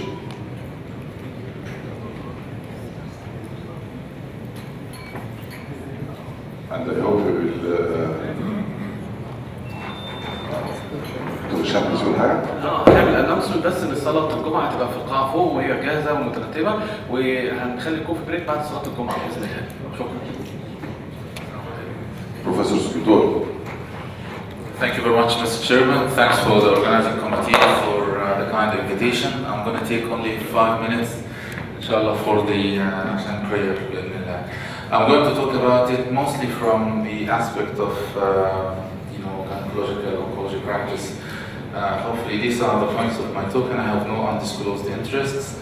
About a fifth of gynecological cancers occur in young women, in women of reproductive age. Gynecological cancers they represent around 13% of cancers in women. So a fifth of those 13%, which is approximately 3% or so of the women cancers are in the young age. Those are, there are needs for them, which mostly will be for fertility preservation and the ability to have children. This is a paper about cancer incidence in Egypt, and in terms of ovarian cancer, which is a disease of the older age group, we see many patients, although the incidence in the younger age, less than 50, is 2.5 per 100,000. We see many patients of ovarian cancer in the young age because of our nature of population pyramid with a bulge in the middle of the age group. About more than 65% of the population are young. Also, the incidence of endometrial cancer with the increased epidemic of obesity in Egypt is affecting younger women. 50% of endometrial cancer patients are attributable to obesity. Therefore, it occurs in the young patients with problems like polycystic ovaries. Cervical cancer, on the contrary, although in most of the world it's a disease of the young females, in Egypt it's a disease of the older age group. So it might not pose a difficult problem that requires oocyte vitrification. The effect of treatment of cancer ranges from surgical removal to chemotherapy, radiotherapy, not so much psychological effect. However, the psychological impact can delay seeking fertility preservation or delay making a decision about going for fertility preservation. The techniques that we use for assisted reproduction depends on crucial factors like the time interval available before treatment, how long she needs to recover from the initial surgical treatment, for example, the presence of a partner or a husband here, patient's age, how much is her age, and is it really a realistic approach to fertility preserve her in this maybe older age group or not, and the type of cancer treatment needed, and so on and so forth, as you can see. Some of the cancers we need a specific negative follow-up period before attempting for fertility preservation, such as cervical cancer patients. Not so much for ovarian cancer patients, but cervical cancers, we need that. The technique ranges for embryo crab preservation, which is the best. Oocyte preservation could be immature oocyte, and then you mature it in vitro and then freeze it or vitrify it, or mature oocyte preservation, which is the ideal scenario, and ovarian tissue crab preservation. And there have been lots of case series of successful pregnancies after ovarian tissue crab preservation. There aren't any problems with embryo crab preservation. I'm sure you all know that. Oocyte preservation, the survival of oocyte has much improved. The fertilization rate is actually is improving with time, and pregnancy rate is getting almost like the fresh oocyte usage. The American Society of Reproductive Medicine and Society of Assisted Reproductive Technology stated, and this is maybe the message that I wanted to give from this talk. Their message was that the mature oocyte vitrification and warming or thawing should no longer be considered as an experimental procedure. So this is a treatment modality, okay? That's not experimental anymore. However, it's a treatment modality with evidence-based, level 4 evidence. However, for cancer patients, is this an evidence-based treatment for reproductive aging? Still, that needs really scrutiny. We can't market it as a treatment, first-line treatment or treatment line for older unmarried females to preserve their fertility potential, unless with really extensive counseling as well as extensive data collection to follow up these patients or the offsprings of these patients, find out how much, problems or congenital anomalies, particularly with the long-term storage. The results, as we'll see from the next slide, are reassuring. However, still it has not been validated for aging or delaying motherhood. With delaying motherhood, the delayed age in first child, you have delayed age whilst seeking reproduction. You have problems with declining fertility, increased miscarriage rates, chromosomal aberrations, as well as complications with the pregnancy itself. So it might be used for that. However, it needs extensive counseling, extensive data collection, and perhaps some studies. This is just to show you, I'm sure you, many of us will know that. This is what happens in the oocyte if you put it in a equilibration solution, but when you put it in a vitrification solution using cryoprotectant, it shrinks almost to less than 50% of its size. The problems with that, it could be cytotoxicity of the cryoprotectant. This is almost getting to be very, very minimal or not existing by using few or less concentrations of a cryoprotectant. Also, increased osmolarity is being overcome by increasing the glucose and thawing so that you equilibrate the osmolarity. The effect on morphology and cytoskeleton has not yet been thoroughly assessed. If you thaw the oocyte, it regains its normal shape, as you can see. It is reassuring to find that conceived pregnancies and infants born from oocyte vitrification are not associated with the increased risk of adverse obstetric and perinatal outcomes. These are not randomized controlled trials by the nature of the small number of oocytes or offsprings being followed up. However, the evidence is accumulating. Another study actually of several countries joined together and showed that offsprings of oocytes, either oocytes, low cryopreservation or vitrification have not been associated with increased congenital anomalies rate. And this is just to summarize what should be done in terms of gynecological cancer patients when you do ovarian stimulation, if it is possible or not. If it is not possible, you can use either ovarian tissue cryopreservation, which is still under experimental usage, although case series of thousands actually of children been born by this technique. If not, you get immature oocyte to do in vitro maturation and then vitrifying the mature oocytes. If stimulation is possible, which is the ideal scenario, you find out if a partner is available or not. If not available, this is the subject of our talk. You collect the mature oocyte, retrieve and store it. And we've had a very good case a couple of months ago that she was a cancer patient of mine. I did the fertility preserving staging of her unilateral salpingiorectomy, pelvic para-aortic lymph node dissection and lumpectomy. And 10 days after her surgery, it was proved to be stage 1A ovarian, 1C ovarian cancer, which she was going to have a single agent carboplatin chemotherapy. 10 days after her surgery, I gave her antagonist protocol, stimulation Shanghai protocol, and 12 days later on, I collected about 5 eggs at Ghana. Hisham was there, transabdominal and transrectal, which were vitrified. We found 4 mature, 4 M2 oocytes, which were stored.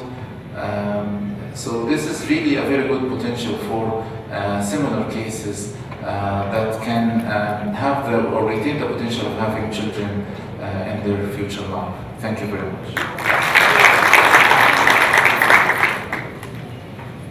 Thank you very much for this very nice presentation. Now I think there's time for prayer. Can we close now, or any questions? There is a question which usually bothers me. If we take an ovarian biopsy, for example, and cryopreserve or oocytes or something, for how long we can promise the patient that we will keep it? Because in Egypt, as you notice, the centers are interchanging. You know, you open the center for 5 years, you cryopreserve things, and then you close, and then you find. So what's the promise we give to the patient in these respects? What do you suggest? This is a very important area. I think we need a consensus or committee of the Egyptian fertility centers to decide on if a center is closing, they need to transfer the gametes to another center.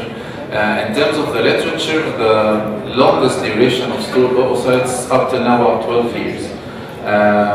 But most of the children, offsprings, are out of oocyte preserved tissue or oocyte preservation are within a couple of years, not for the long-term storage. Okay, thank you. Okay, thank you very much for attending this session. And now we move for prayers time and meet after the coffee time and come back. Thank you very much.